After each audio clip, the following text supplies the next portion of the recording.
Hulk has gone through some wild transformations on the big screen, from a green-painted man who didn't say a single word to a brainy monster wearing glasses, and even a female Hulk. In this video, we're diving into the complete cinematic evolution of the Hulk, actor by actor, version by version, and all the crazy things they did with him. Lou Ferrigno, the original Hulk, 1977 to 1990. Before CGI, before Hulk spoke, before he ever joined the Avengers, there was a real flesh and blood Hulk. Yep, authentic muscles and green body paint. That was Lou Ferrigno, the very first live-action Hulk in history, and to many fans, still the most iconic. Ferrigno played Hulk in 5 made-for-TV movies, all based on the hit late 70s TV series starring Bill Bixby as David Banner. Yep, not Bruce in this version. The Incredible Hulk, 1977. This TV pilot started it all. David Banner is a scientist obsessed with the idea that humans have hidden super strength during extreme situations. In desperation, he exposes himself to gamma radiation, and boom, the Hulk is born. Hey, mister, you're gonna be 10 minutes late, so just keep your shirt on.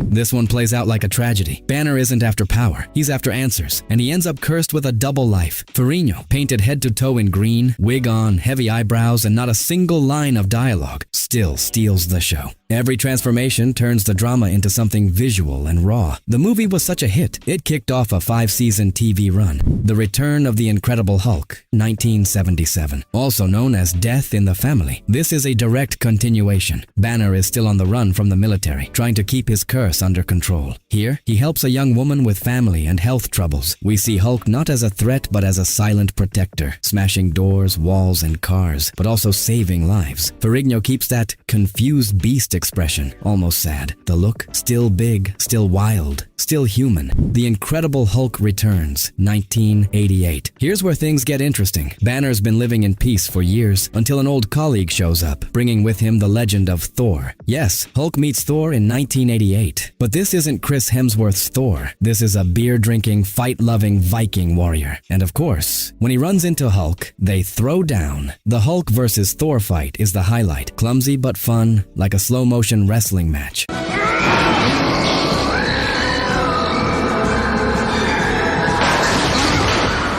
Humor starts to creep into the story, with lighter moments mixed in. The Trial of the Incredible Hulk, 1989. Banner lands in jail after witnessing a crime, and there he meets Daredevil. Yep, long before Charlie Cox or Ben Affleck, there was a budget-friendly Daredevil in an all-black suit. The trial is really just an excuse for Hulk to go on a rampage inside the justice system. We get absurd scenes, like Hulk smashing a courtroom to bits.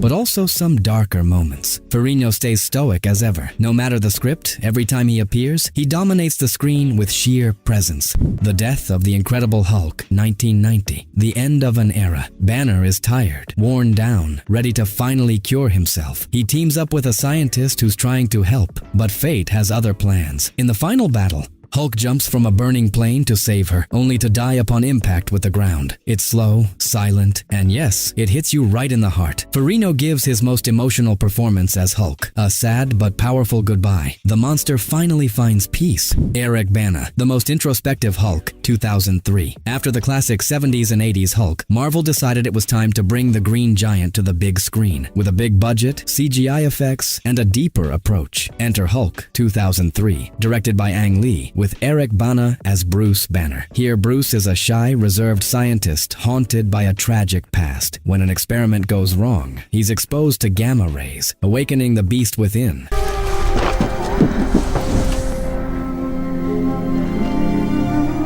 But the origin here is different. His father experimented on him genetically as a child, so Banner was basically born with Hulk inside him, like an emotional time bomb. This Hulk first appears after a burst of repressed rage, and he's huge, about 12 feet tall, and the angrier he gets, the bigger he gets. Visually, it's a very bright green Hulk with intense eyes and a video game-like body. Back then, it was jaw-dropping. Today, a little divisive. He battles helicopters, tanks, mutant dogs, yes, Hulk dogs.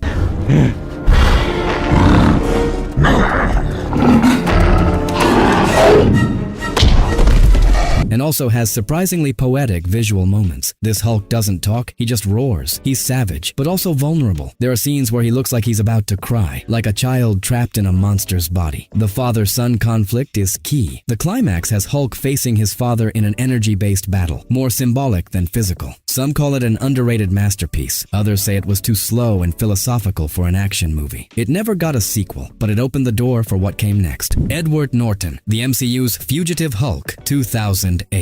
5 years later, Marvel decided to start from scratch, this time with the clear goal of building a connected universe. That's how The Incredible Hulk, 2008, was born, starring Edward Norton as Bruce Banner. This time, the story jumps straight into the action. Banner is hiding out in Brazil, trying to control his anger, while the military hunts him like a living weapon. From the very first minute, the movie feels like a mix of action thriller, spy drama, and classic monster film. Banner lives on the run, practicing breathing techniques, doing everything he can not to transform. When he finally snaps, we see a much more realistic Hulk than before. Rough skin texture, sharply defined muscles, and a darker, more aggressive design. This Hulk looks less like a hero and more like a military weapon. He fights soldiers, tanks, and ultimately faces Abomination, a humanoid military monster, in a brutal street battle through Harlem. The final fight is intense, physical, and violent, like King Kong vs. Godzilla, but with bare fists.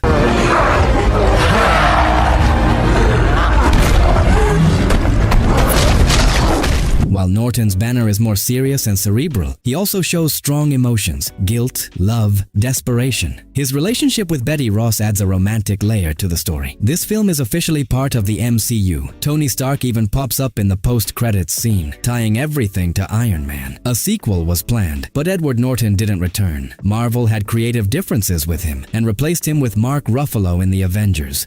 Mark Ruffalo, the MCU's Hulk, 2012 to 2022. After the Norton drama, Marvel needed a new Bruce Banner, and they found him in Mark Ruffalo, an actor who managed to make us connect with Hulk like never before. Physically, Ruffalo's Hulk stands about 8 feet 10 inches, heavily muscular, with matte green skin, pronounced veins, and short, messy hair. Forget shiny video game bodies. This Hulk looks real, like a radioactive bodybuilder. He's no longer just an uncontrollable creature. He's a fusion of man and monster. And visually, that evolution mirrors his inner journey. Ruffalo's Hulk changed a lot over the years, going from raging beast to a sweater-wearing, glasses-wearing, smart Hulk. The Avengers, 2012. We meet a reserved, calm Banner, always on the verge of losing control. He's recruited by SHIELD to track down the Tesseract, but everyone fears one thing: what happens if he transforms? When it finally happens, boom! Ruffalo's Hulk bursts onto the screen, massive, furious, unstoppable. The moment he says, "That's my secret, Cap, I'm always angry," became instantly iconic. And of course, his puny god beatdown of Loki, a classic. I am a god, you dull creature,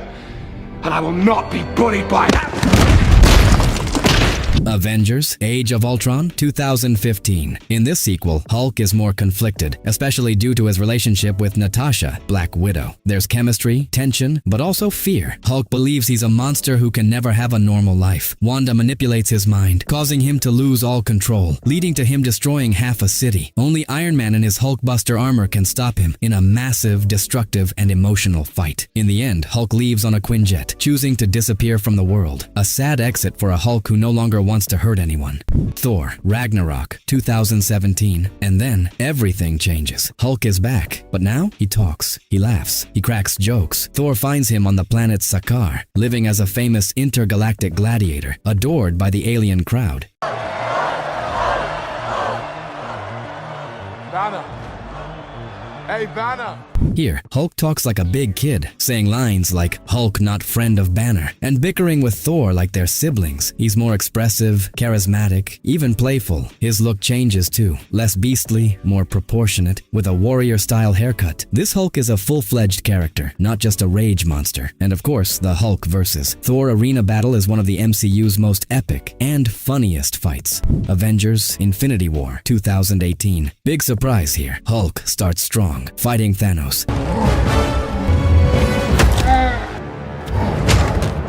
And loses. From that moment on, he refuses to come out. Banner tries to transform several times, but Hulk rejects him, like a scared child. It's as if they're having an internal fight. Hulk just says, "No!" Fans were divided on this, but it makes sense. Hulk lost for the first time and was traumatized. Avengers, Endgame, 2019. 5 years later, Banner finds balance, becoming Smart Hulk, a perfect blend of Bruce's brain and Hulk's body. 18 months in the gamma lab. I put the brains and the brawn together. And now look at me. Now Hulk talks like a scientist, wears glasses, takes selfies with fans, and even wears sweaters. This calm, intelligent, peaceful version split fan opinion. Some love the change, others missed the wild Hulk. But it's this version that wields the Infinity Gauntlet to bring back half the universe. The act leaves his arm permanently damaged, but cements him as a true hero. Shang-Chi, 2021, post-credit cameo. Here, he's no longer Smart Hulk. He shows up as Bruce Banner in human form again, but with his arm in a sling. What happened? Why is he human again? Marvel hasn't explained it yet, but clearly something is changing once more. Tatiana Maslany, She-Hulk, 2022. Bruce Banner's cousin, lawyer, single, career-driven, and now also tall, green, and super strong. She-Hulk is a sleeker, more human-looking version of the classic Hulk. She stands around 6 feet 7 inches, with softer, brighter green skin. And unlike Bruce, she keeps her personality and mental control when transformed. Her story comes in just one series, She-Hulk, Attorney at Law, 2022. It all begins when Jennifer Walters has an accident with Bruce Banner. In the emergency, some of his blood mixes with hers, triggering the Hulk gene in her body. Boom, a new Hulk is born, with a full schedule of legal cases. Who the hell are you? Jennifer Walters, attorney at law. Unlike Bruce, Jen learns to control her Hulk form almost instantly. No inner turmoil, no loss of identity. The series leans into legal comedy, featuring MCU cameos from Wong, Daredevil, Abomination, and Bruce himself. While juggling superhuman court cases, Jen also navigates what it means to be a Hulk woman in today's world. Harrison Ford, the MCU's Red Hulk, 2025. Just when we thought we'd seen every possible version of the Green Giant, along comes a new threat. But this time, he's not green. He's red, and he has the face of a cinema legend, Harrison Ford. This Red Hulk is a towering 8 feet 10 inches beast with massive muscles and intense crimson skin. Unlike the Green Hulk, he keeps more human facial features, reflecting Ross's personality even in monster form. The more he fights, the hotter his body gets, turning him into a burning threat to both his enemies and himself. His appearance comes in just one film, Captain America: New World Order, 2025. The movie shows a world in crisis, full of political tension and lurking conspiracies. In the middle of the chaos, President Ross is forced to unleash his alter ego, Red Hulk. His transformation happens at a critical moment, shocking both allies and enemies. The scene is unforgettable. Ross, mid-press conference, starts mutating, growing, and turning bright red until he becomes an unstoppable force. Harrison Ford brings unique depth to the character, showing a man torn between his duty and his monstrous new identity. Ford's debut as Red Hulk was one of the most talked about moments in the movie. While New World Order got mixed reviews, Ross's transformation was praised for its intensity and for adding an unexpected twist to the plot. As you can see, Hulk has changed a lot over the years. From a green-painted bodybuilder to a digital creature with emotions and self-awareness, this character's journey has been incredible. Each version has shown a different side of the monster within, and the human fighting to control it. If you enjoyed this video, stick around. My channel has more evolution videos that will surprise you for sure. Don't forget to hit that like button. It really keeps me motivated. Subscribe and ring the bell so you don't miss any new videos. See you next video.